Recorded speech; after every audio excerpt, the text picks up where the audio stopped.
제가 얼마 전에 아이파크 영상 만들면서 HTC 현산이 영업정지를 당했다. 그리고 영업정지를 추가로 당할 가능성이 높다. 이런 부분을 말씀을 많이 드렸는데, 영업정지 당하면은 수주 멈추는 겁니다. 근데 제가 우려했던 그 한 가지가 또 판결이 났습니다. 자, 화정 아이파크 붕괴. 요때 굉장히 시끄러웠었죠.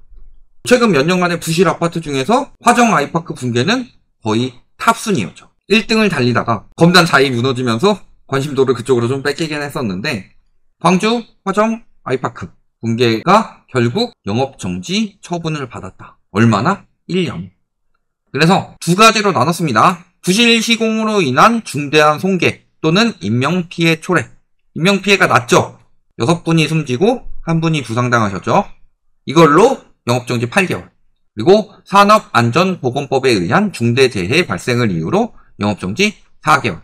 그래서 8+4로, 요거는 일사부재리의 원칙으로 둘 중에 센 거 들어가는 거 아니죠. 1년의 영업정지가 나왔다. 근데 문제는 요거 1년 나오기 전에 또 나왔던 것이 있었고, 또 그보다 여기서 지금 현산에서 행정처분에 대한 집행정지 가처분 신청 및 처분 취소 소송을 제기할 것이기 때문에 영업중단이 이어질지는 지켜봐야 한다 라고 이야기를 하는데, 보통 저런 것들은 선례를 토대로 이루어지는 경우가 많죠. 그 전에 판례가 어떻게 나왔었냐, 이런 부분을 봐야 되는데, 똑같이 HTC 현산이 비슷한 걸로 이미 영업정지 지금 당하게 생긴 거죠.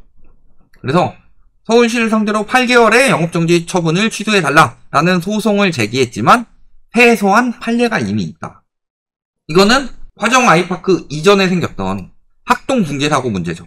그래서 학동 4구역 재개발 현장에서 철거 중이던 도로변 상가 건물이 무너져서 시내버스를 덮치면서 승객 등 사망 9명, 부상 8명.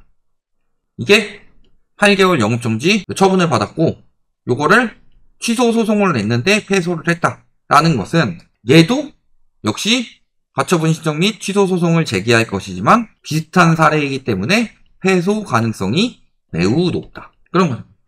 근데 좀 저렇게 진짜 사람들 다치고 사상자 분들도 있을 정도로 심각한 사례인데, 뭐 8개월, 1년 좀 짧다고 느껴지긴 하죠. 우리 청소년에게 담배 파는 것도 1차 위반 시 일주일, 2차 위반 시면 1개월인데, 아니 무슨 사상자가 나왔는데 저거에 비하면 형량이 적지 않냐, 이렇게 느끼실 수 있겠지만 규모가 크죠. 그냥 단순 뭐 편의점이라든가 식당 영업정지 하는 것보다 이런 데는 규모가 어느 정도가 되느냐. 영업정지 금액은 3조 5,997억 636만 5,772원 규모다. 지난 2024년 기준의 84.6%에 해당한다. 그러니까 영업정지 한 번 당하면 요 1년짜리 영업정지가 성립이 되면은 3조 6천억을 태우는 겁니다. 적은 금액이라고 볼 수는 없겠죠. 그러니까 저 정도만 때려도 엄청나게 세다. 근데 저거 1년뿐만이 아니라 그 전에 8개월까지 더하면은 거의 한 5조 넘어가겠죠. 손실 금액이. 그 정도 금액을 버틸 수 있을까요? 물론 영업 정지한다고 해서 막 아이파크 건설하는 거 멈추는 거 아닙니다. 그다음에 뭐 교통 건설하는 거 멈추는 거 아닙니다.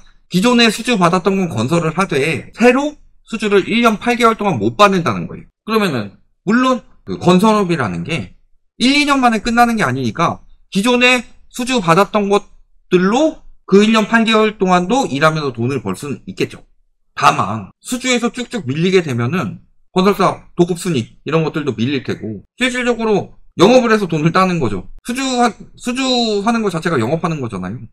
영업해가지고 계약을 따야 되는데 딸 수 있는 계약이 확 줄어든다는 것은 결국에는 돈 벌 기회를 놓치는 거고, 돈 벌 기회를 놓치게 된다는 것은 규모가 크니까 많은 직원들도 있을 테고, 이런 나갈 수 있는 비용에 대해서 불가피한 손실이 발생할 수밖에 없다.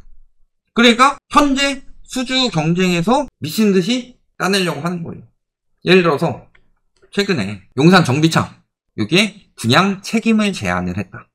분양 책임이란 뭐예요? 미분양 시 대물 변제하겠다는 소리입니다. 미분양 나면 책임지겠다. 또 용산역 전면 지하 개발권을 활용해서 용산역이랑 연결을 하겠다. 또 이주비는 가구당 최저 20억 원, LTV의 150%를 제한했다. 자, 저런 조건들을 결국에는 수주는 좋은 조건을 주는 것으로 따라갑니다.